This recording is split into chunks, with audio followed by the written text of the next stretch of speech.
puso na panimula noon, sinasanay niya na tayo sa mabubuting bagay. Para ito naman ang ating ibahagi, i-share at ipalaganap sa sanlibutan ito sa ating mga kapwa.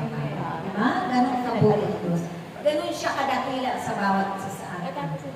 Na ito yung napahalagahan ng bawat isa sa atin sa pamamagitan ng pagsusumikap natin na gustuhin natin mabago at makalaya sa ating mga pagkaalipin sa karamdaman, sa kahirapan, sa kawalan, sa lahat ng hirap natin. At tayo ay dinala niya sa kaliwanagan. Ang ating Panginoon ang liwanag na siyang nagbigay sa atin ng liwanag ngayon na ito'y sumaatin din mga buhay.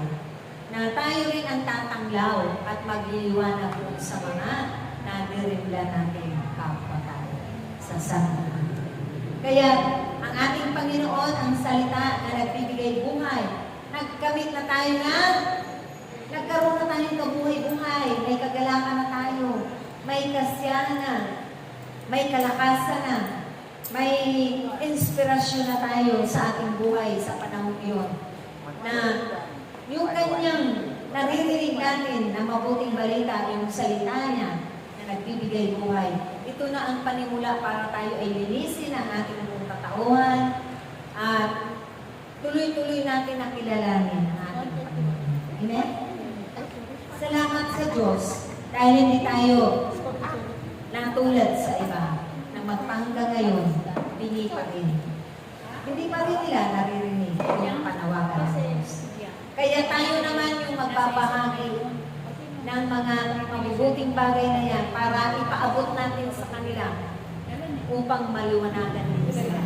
Magkamit din sila ng kamalayan sa kanilang pananampalataya at manumbalik ito, lalong-lalo na rin ang kanilang pananalig. Na hindi lamang manamlay lagi o manatiling nanamlay ang kanilang pananalig at pananampalataya sa Diyos. Pagkus ito'y panunumbalikin sa pagdalo natin, sa paghahanap natin ng gawain ng Diyos. Dahil siya na ang naghahari sa ating puso. Amen? Malakas ang palakpak sa ating Diyos Christ.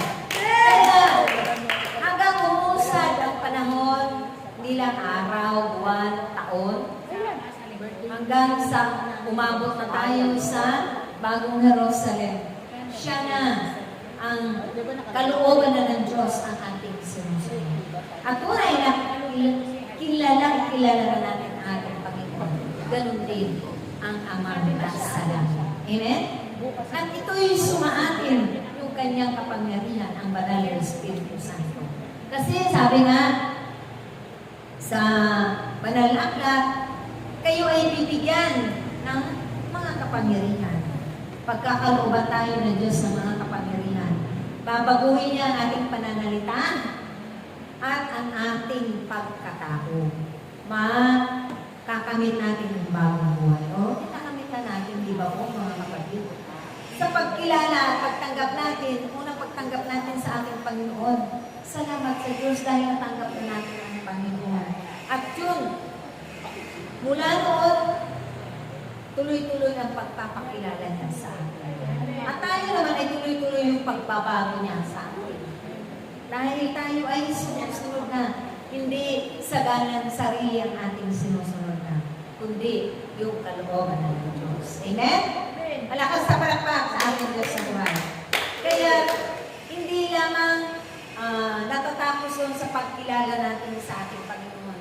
Naroon na rin yung ating pagsunod, pagsasanay, na tayo ay magpahayag ng kanyang mabuting balita.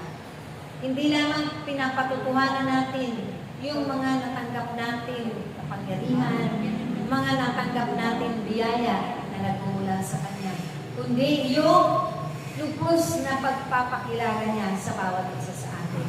Kaya masarap na sumaating buhay na ang ating Panginoon. Dahil nagagawa natin ito.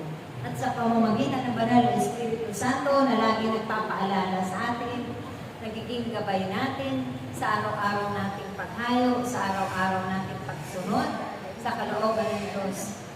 hindi man tayo nabigo sa ating mga hangarin. Dahil alam ng Diyos ang laman ng ating puso. Wala tayong pagtatama.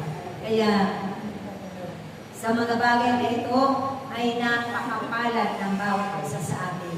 Dahil kailanman, kapag nasa buhay natin ang Diyos, tunay na walang kabiguan.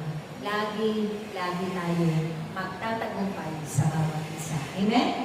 Dahil hindi lamang yung kikilalanan natin ang Panginoon, kikilalanan natin si Ama Yahweh, susunod din tayo sa mga mahalagang pinagpupas natin. Napanuto na tayo sa ating mga buhay. Di ba po? Napakasarap. Nagiging magaan ang lahat. Anuman ang ating tatahaging landas patungo na marating natin ang buhay na walang hanggang